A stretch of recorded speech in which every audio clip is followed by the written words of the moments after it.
Amén. Mateo 8. Mateo 8, versículo 1.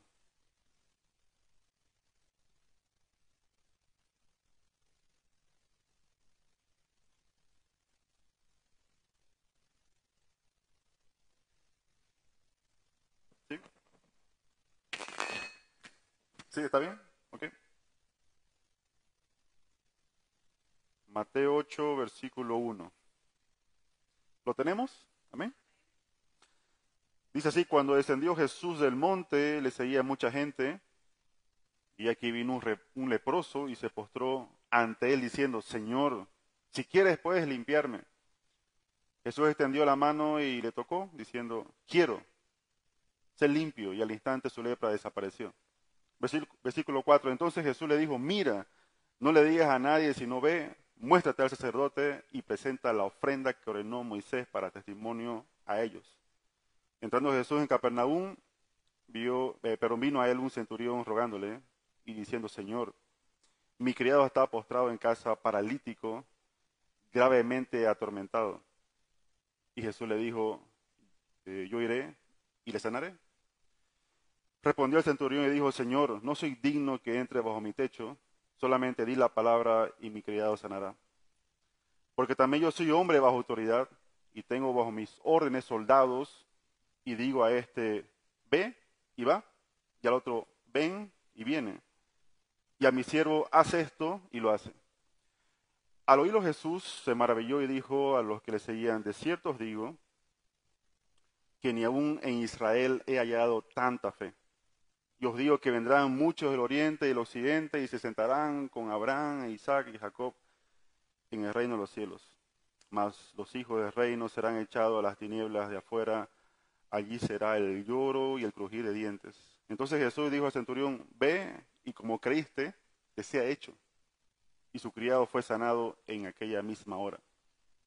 Vino Jesús a casa de Pedro y vio a la suegra que estaba postrada en cama con fiebre. Y tocó su mano y la fiebre le dejó. Y ella se levantó y le servía. Versículo 16. Cuando llegó la noche, trajeron a él muchos endemoniados y con la palabra echó fuera a los demonios y sanó a todos los enfermos, para que se cumpliese lo dicho por el profeta Isaías cuando dijo: él mismo tomó nuestras enfermedades y llevó nuestras dolencias. Perdón, estoy con los ojos un poco cansados, así que perdónenme la lectura malísima. Sabe, hemos terminado de estudiar eh, acerca de cómo combatir la arrogancia espiritual. No sé si te quedó todo esto claro, pero todo cristiano, sin excepción, está batallando contra la arrogancia. Y me dirá: no, yo conozco personas que no son así. No, todo cristiano batalla contra eso. Todo cristiano se cree que es el más santo en relación a otro. Se cree el fariseo, el último fariseo de moda, ¿no?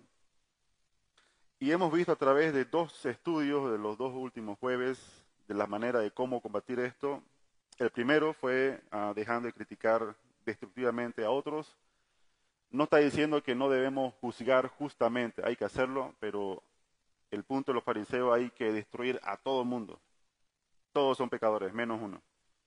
El segundo punto es tratando con amor y generosidad a los demás.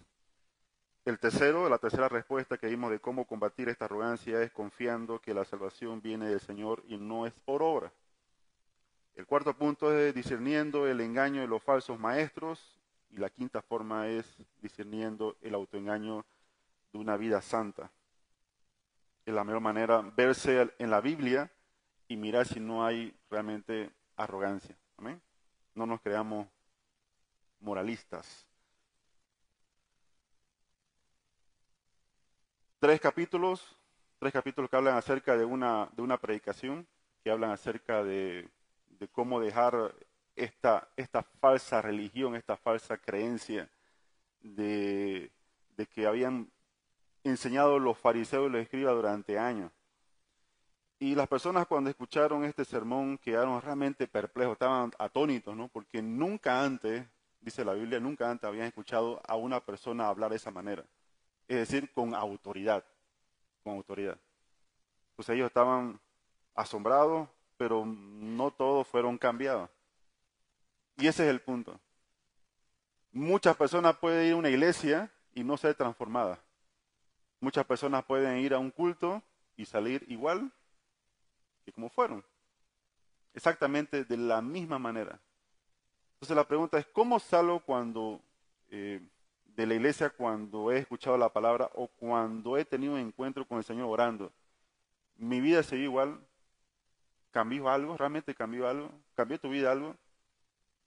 Cuando estamos leyendo estos pasajes, ¿tu vida va a cambiar algo? ¿O va a seguir igual? Sabes, en el capítulo 4, cuando tú lees Mateo a lo último, está escrito de esta manera, te lo voy a leer, dice, y recorrió Jesús toda Galilea, enseñando en las sinagogas de ellos y predicando el evangelio del reino, y sanando toda enfermedad y toda dolencia en el pueblo, y se difundió su fama por toda Siria. Y le trajeron todos los que tenían dolencia, los afligidos por diversas enfermedades y tormentos, los endemoniados, lunáticos y paralíticos, y los sanó. Y le siguió mucha gente de Galilea, de Decápolis, de Jerusalén, de Judea y de todo lado del Jordán, es decir, todo lo que estaba alrededor, se enteraron, todos aquellos que estaban ahí en esos pueblos, se enteraron de Jesús y que estaba predicando y que estaba sanando y que estaba, además de eso, liberando a los que estaban endemoniados. Por ese motivo, cuando Jesús fue a este monte, la gente fue a escucharlo, porque habían escuchado y visto los milagros. Cuando bajó de ahí, dice que las personas empezaron a seguirlo. Entonces, justamente por estas señales. ¿Sabes? Los judíos siempre buscaban esto, señales y milagros. Para otras personas, como los griegos, era el conocimiento. Eso me dice mucho porque en la iglesia siempre hay los dos tipos de creyentes. Los tipos judíos y los tipos griegos. Los tipos judíos son los que están siempre viendo dónde hay un milagro aquí y un milagro allá y están buscando siempre campañas evangelísticas donde la gente se sana y están viendo quién está endemoniado y quién es liberado y cosas así. Y están los otros, los del conocimiento, que atesoran mucho la sabiduría, la elocuencia de cómo uno habla y mueve las manos y el griego y el hebreo y esto y lo otro y explicar de una manera bien atractiva y ser elocuente y así de esa manera. ¡Wow! ¡Qué conocimiento! ¡Tan espléndido ese predicador! Es increíble cómo predica. Las masas quedan sorprendidas cuando él empieza a abrir su boca. ¡Wow! ¡Qué increíble! Vamos a escucharlo a él porque tiene una palabra para mí y empiezan a hablar de muchos verbos y cosas y te fuiste igual que como llegaste. Fuiste a uno a escuchar un sermón espléndido de un sermón increíble y fuiste a otro a ver milagros y que la gente se caía y estaban ahí rodando endemoniados. Dos tipos de creyentes. Dos tipos de creyentes. ¿Cuál eres tú? ¿El tipo judío o el tipo griego? ¿Cuál eres? O no eres ninguno de ellos. Porque hay los unos y los otros, ¿no? Por lo menos eso he visto durante todos estos años. Siempre hay el uno o el otro. Entonces nuevamente baja del monte y empieza a hacer algo increíble con muchas personas que estaban enfermas y empieza a hacerlo con 3 personas. ¿Sabe? Estas personas que fueron sanadas probablemente fueron sanadas el mismo día. Probablemente, hay una discusión ahí, pero no importa si fue el mismo, pero la cosa es que fueron sanadas, ¿no? El punto es que Jesús siempre cuando sanó con una palabra o sanó con un toque. Siempre, siempre. Y los que acudían a él eran en masa o eran solitarios, o Jesús iba o le traían los enfermos, pero era de una u otra manera. Luego vamos a ver en el capítulo 12 que estos mismos judíos van a decir y van a concluir de que las personas fueron sanadas por Satanás. Sí, van a decir que Jesús está usando el poder del diablo para sanar personas. Los mismos judíos. Es decir, los judíos que están viendo personas ser sanadas y liberadas, después van a sacar otra conclusión más tarde. Wow, qué increíble, ¿no? Qué increíble. Eso dice mucho. Y voy a llegar más adelante a este punto. Había mucha gente curiosa, había mucha gente que estaba viendo y expectante, pero el asunto de aquí en Mateo está describiendo, hay 3 milagros y estos milagros tienen que ser escritos por una razón. Porque es necesario que se entienda que Cristo es Dios y Él es el Mesías que ha estado esperando el pueblo judío. Él es. Y la manera en que se manifiesta el poder de Dios, es decir, el Evangelio, una de las maneras que se manifiesta es a través de esto, de que hay personas que son sanadas. ¿Sabes? Estas 3 personas se encontraban en el nivel más bajo de la existencia humana en una sociedad judía. Es decir, leprosos, esclavos más el amo que era gentil, que no era judío, era de la parte más baja de la sociedad, es decir, los que eran mal vistos. Nuevamente, los leprosos, los esclavos y sus amos que eran gentiles, eran los más bajos, eran perros, y las mujeres, lo más bajo. Y tú me dirás, no, pero no era así porque los judíos muestran que había amor. Sí, sí, pero en el tiempo que estaban viviendo, en el tiempo de estos fariseos y los saduceos y los escribas, las mujeres no tenían muchos derechos. Entonces vamos a ver esta noche que el poder de Dios también se manifiesta en los cuerpos de las personas a través de, primeramente, sanidad de los desechados. ¿Sabe? Un hombre leproso se acerca a Jesús, lo acabamos de leer, está humillado y está pidiendo que Dios lo ayude. Un hombre que era leproso vivía excluido de sus amigos, familiares, cualquier tipo de parientes, no tenía trabajo, no tenía nada. Era una persona que estaba vagando constantemente. No tenía casa, la ropa que vestía era la que le regalaban, alguien le regaló, y estaban yendo entre leprosos. Si tenían amigos, eran otros leprosos. Entonces era una persona que realmente estaba muerta civilmente. Imagínate una persona que se le está descamando la piel, que se le está volviendo el pelo blanco, por si acaso no es una persona que está eh, teniendo más años, está hablando de una persona que está perdiendo el pigmento, es una persona que está con hinchazones en la piel, tienen los órganos dañados, tienen huesos con problemas y lo peor de todo es que no había cura. Una enfermedad como de la lepra hoy día tiene tratamiento, se puede sanar, pero en ese tiempo no había cura. Entonces era un problema. Y el asunto es que si una persona tenía lepra o pensaba que tenía que ir al sacerdote, tiene que presentarse, el sacerdote lo miraba y decía, usted tiene que estar 7 días en observación, vuelva otros 7 días y si era la enfermedad lo declaraban inmundo. Eso era el fin. Tenías lepra, era el fin de tu vida. Vivir años de años de años hasta que toque la muerte. Así de sencillo. No había otra. Lo peor que le podía pasar a una persona. Así que si tenía familiares, solamente se podían acercar a 2 metros de distancia y si había viento, a 50 metros. Más o menos como en esta pandemia, ¿no? Más o menos está lejito, ¿no? Pero este hombre que vivió, no dice cuánto tiempo, pero vivió desechado por las personas, se acercó, se humilló. Es decir, la enfermedad le ayudó a bien. La enfermedad que tuvo le ayudó a entender quién era Dios. Y en todo esto sabes que hubo un propósito.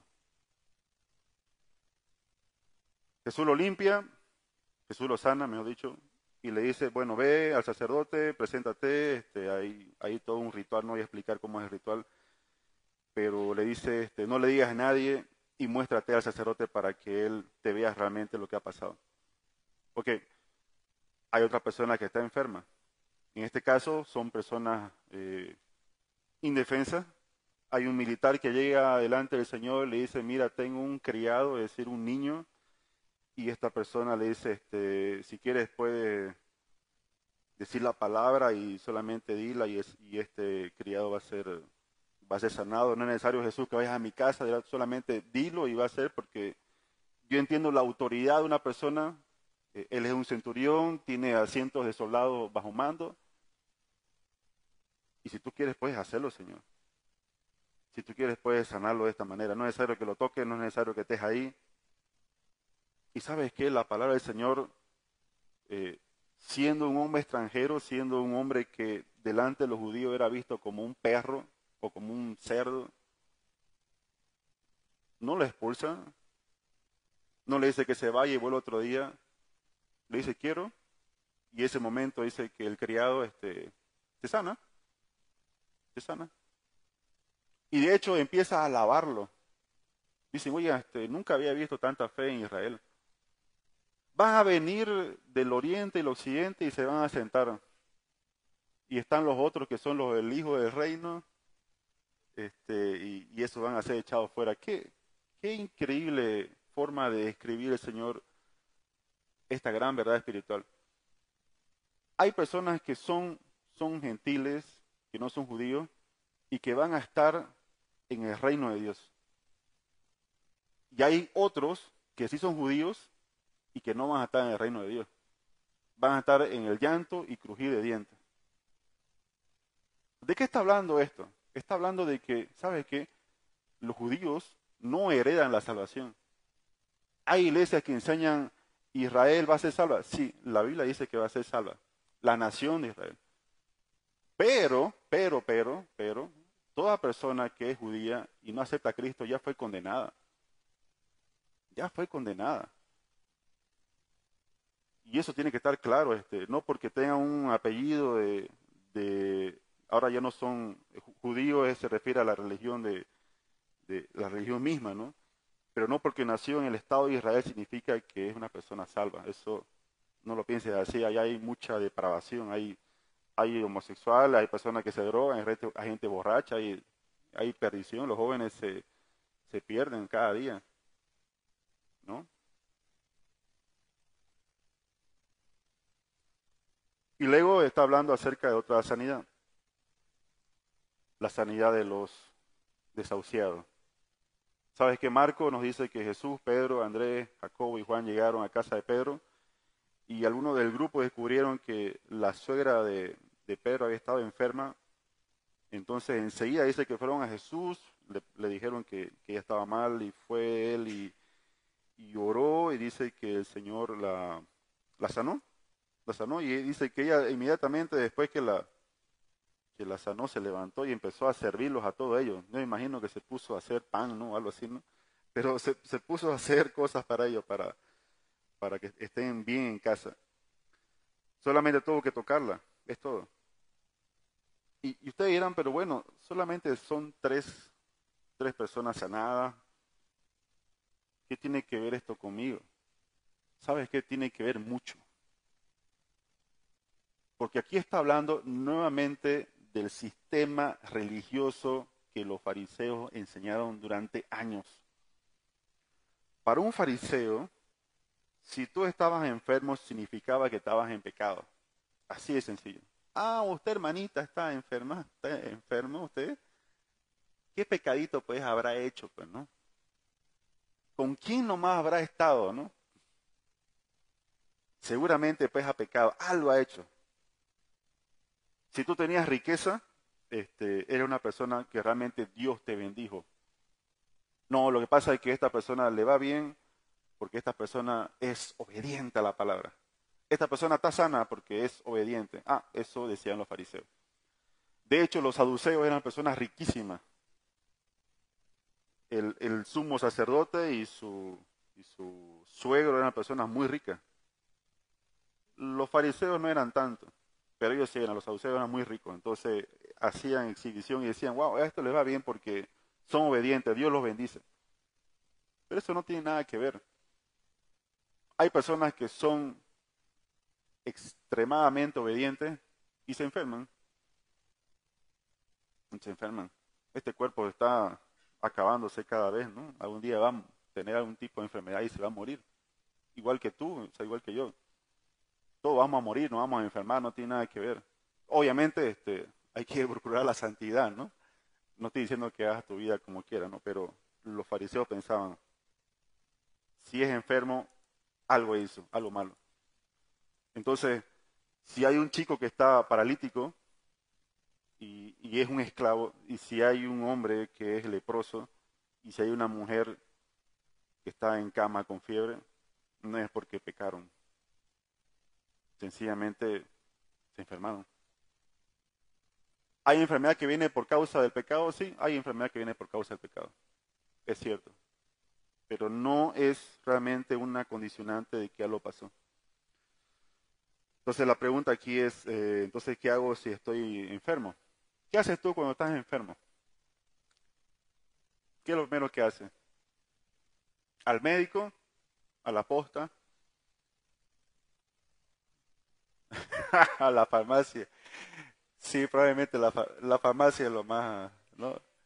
Y te pones a orar, por lo menos, por lo menos para automedicarte, te pones que- te pones a orar, porque ese es el tema. Si estoy enfermo, ¿qué hago? ¿Sabes qué? Lo primero que deberíamos hacer, y lo sabes bien, es buscar a Dios, buscar a Dios. Examinarse, Señor, ¿no será que, es cierto, no será que esto es por algún pecado? Es decir, comí tanto que me enfermé, o algo así. Viene Navidad, Año Nuevo, ¿no? Ojo con eso, ¿no? La gente se enferma, ¿no? Por estar tragando. Pero el asunto es, ¿realmente esto que ha venido es por consecuencia del pecado o es que ha venido por, ¿no? Si es por algo que hice, perdóname y ayúdame, Señor, a ser sano. Pero cuando veas a otra persona enferma, no lo acuse. Ese es el tema, no lo acuse.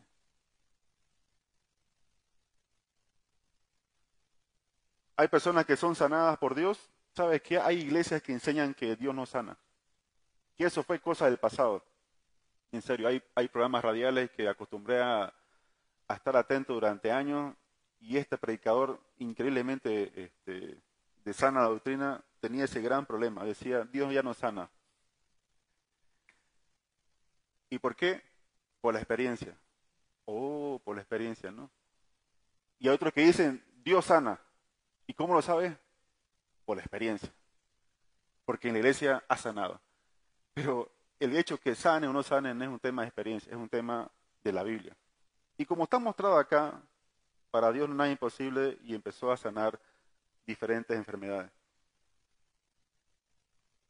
El punto es, si yo quiero que Dios me sane o que sane a alguien, le estoy ordenando, le estoy exigiendo, le estoy diciendo, Señor, tienes que hacerlo de esta manera.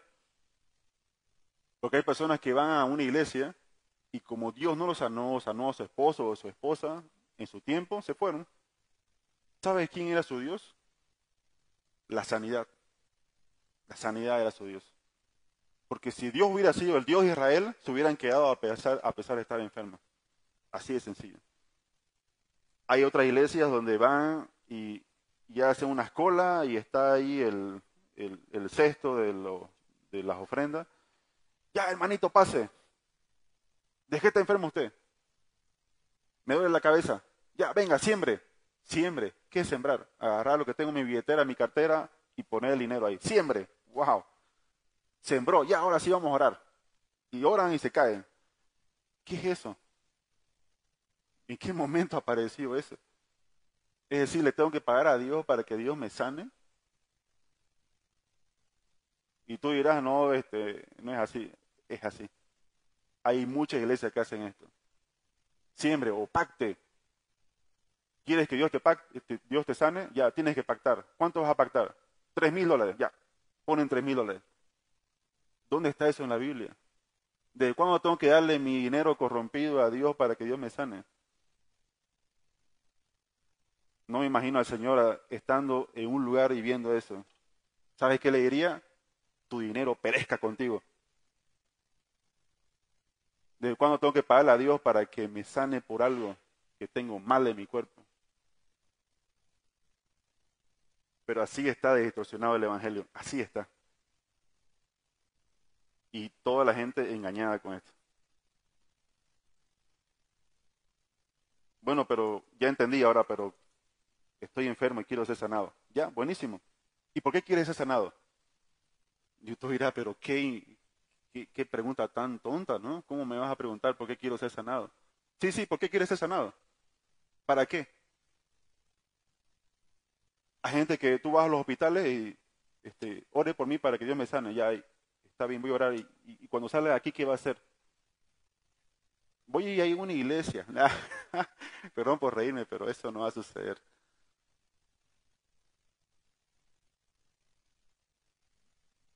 Dios los tiene ahí para que ahí mismo se arrepientan. No cuando vayan a la iglesia, es ahí mismo. ¿Qué va a hacer cuando esté sanado? ¿Volver a la borrachera? ¿Volver al alcohol? ¿A las mujeres? ¿Una vida desordenada? ¿Qué va a hacer? ¿Quiere tener la sanidad para hacer su vida como le da la gana antes o quiere realmente sanidad para buscar a Dios? ¿Sabes qué? Hasta Dios lo sana. He visto personas que han sido sanadas increíblemente por el poder de Dios. Y siguieron su vida como antes y peor,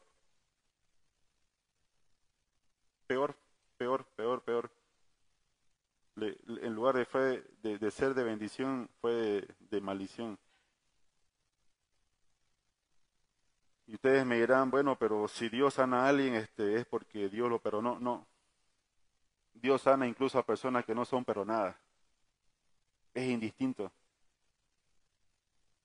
Personas que tenían enfermedades de muerte y Dios los sanó y nunca cambiaron, nunca fueron nuevas criaturas. La sanidad no es una señal de que Dios me perdona, pero la sanidad es una señal de la manifestación del poder de Dios, eso sí. Luego empieza a hablar acerca de liberando a los oprimidos, eso está en los versículos 16 y 17, y te lo voy a leer nuevamente. Dice, y cuando llegó la noche, trajeron a él muchos endemoniados, y con la palabra echó fuera a los demonios, y sanó a todos los enfermos, para que se cumpliese lo dicho por el profeta Isaías, cuando dijo, él mismo tomó nuestras enfermedades y llevó nuestras dolencias. ¿Sabes que hay tantas personas que están oprimidas por Satanás?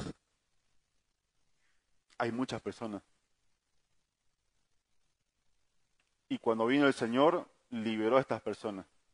¿Te puedo hacer una pregunta? ¿Dios sigue liberando personas? ¿Pero realmente crees que sigue liberando? ¿Y tú estás orando para que estas personas sean libres? ¿Pero realmente oras? Imagínate una persona estar en una cárcel durante años. No solamente una cárcel, sino un calabozo espiritual. Y donde hay un bicho que te tiene o pues, varios bichos, ¿no? Que te tienen ahí prisioneros. ¿Cómo crees que se siente esa persona? ¿Cómo crees que vive esa persona? Oprimida, ¿cierto? Cristo es la luz que ha venido a un mundo de tinieblas, donde hombres son oprimidos por el poder de las tinieblas. Hay personas que van a una iglesia y siguen siendo oprimidas.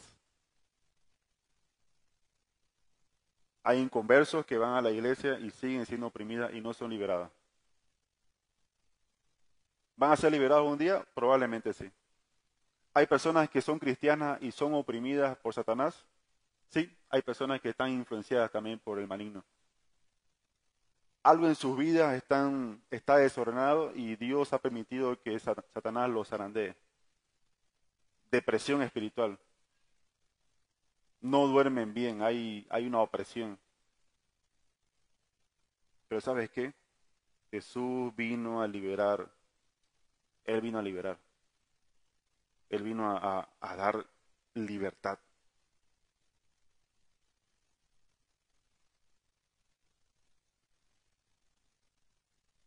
Tú sigues leyendo más adelante y vas a encontrar esto.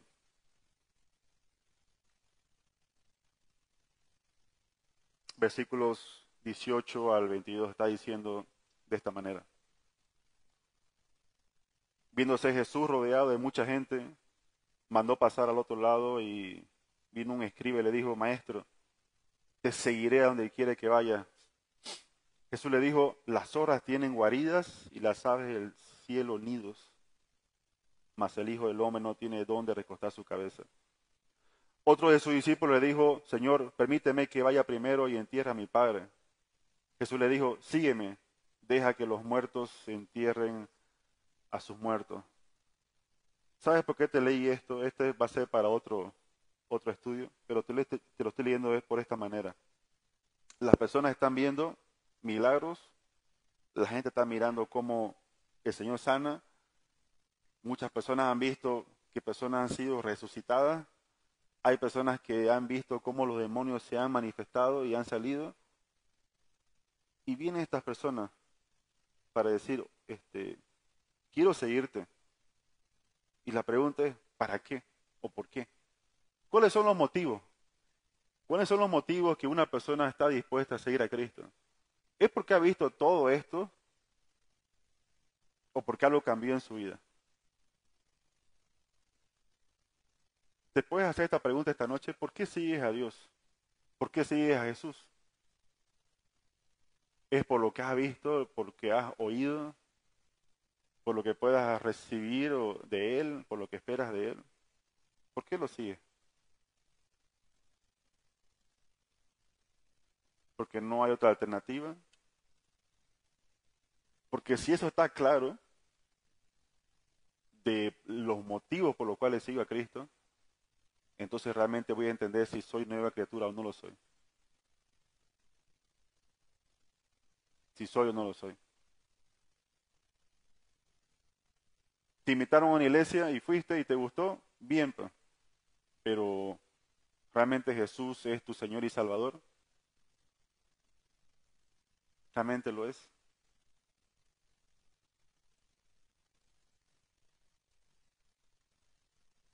El seguir a Cristo tiene un costo y ese costo es negarme a mí mismo y es seguirlo a pesar de cualquier cosa que ocurra en esta tierra, sea enfermedad o sea lo que sea. Cierra tus ojos y vamos a escudriñar nuestros corazones.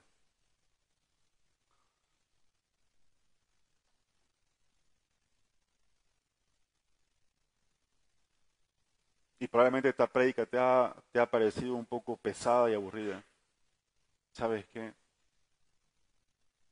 El deseo de mi corazón es que entiendas que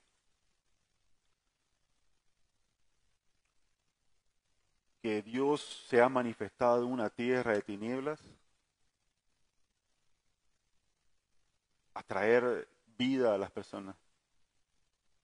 Independientemente de la sanidad, independientemente del dinero, independientemente de cualquier cosa, Dios ha venido a traer vida. ¿Amas al Señor? ¿Él es tu Señor realmente? ¿Él es tu Salvador? Recuerda, hay personas que se congregaron durante años en una iglesia y después se dieron cuenta que no eran cristianos, que seguían una religión, que seguían un sistema que le habían enseñado. Y en un momento, cuando menos lo pensaban, se dieron cuenta, wow, no soy cristiano.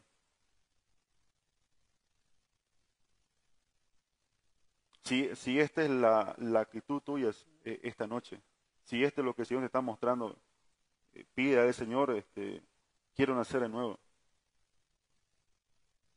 quiero que me adoptes, quiero pertenecer a tu reino, deseo ser parte de tu reino. Y si tú eres creyente ya de años, convencido y amas a Cristo, amas a tu semejante, eh, entiendes el Evangelio, ¿cuál es tu actitud sobre este tema de la sanidad? ¿Crees que una persona está enferma porque pecó y se merece el juicio, se merece el castigo? ¿No será que la actitud nuestra al ver personas enfermas es condenarlas y es eh, pensar que algo hicieron mal y acusarlas? o la actitud tuya es orar por estas personas. Por aquellos que están siendo oprimidos por Satanás, tu actitud es orar por estas personas para que sean libres. Cuando escuchas que alguien está metido en las drogas, cuando escuchas que alguien está bajo algún vicio, oras por esta persona para que Dios la libere. O te has vuelto un fariseo que mira a los otros como inferiores. Esta noche, Señor, volvemos delante de ti y queremos pedirte que nos muestre, Señor, nuestra condición. Y Padre Santo, que esta palabra sea avivada en nuestros corazones y podamos meditarla. Señor, tu luz brille de tal manera que podamos reflejarla, Señor, en nuestras casas. Que en el trabajo que tú nos diste, Señor, podamos ser instrumento en tus manos y no tropiezo. Padre, que en esta congregación que tú nos has permitido, Señor, estar, podamos ser de edificación a otros, Señor. Ayúdanos, Padre Santo, a volvernos a ti, a salir de toda pasividad, de toda pereza espiritual. Y que podamos, Señor, esperar el día en que tú envíes a tu Hijo, Señor, a llevarnos, Señor, a tu presencia. Te pedimos todo esto en tu santo nombre, Señor, y suplicarte que bendiga, Señor, los matrimonios de cada uno de los que escuchan este mensaje. Padre, que haya restauración en los hogares, Señor. Padre, que haya un orden que sea el tuyo, Señor, en los hogares. Y Padre, que podamos estar buscando de tu presencia cada día. En nombre de Jesús te lo pedimos. Amén, Señor.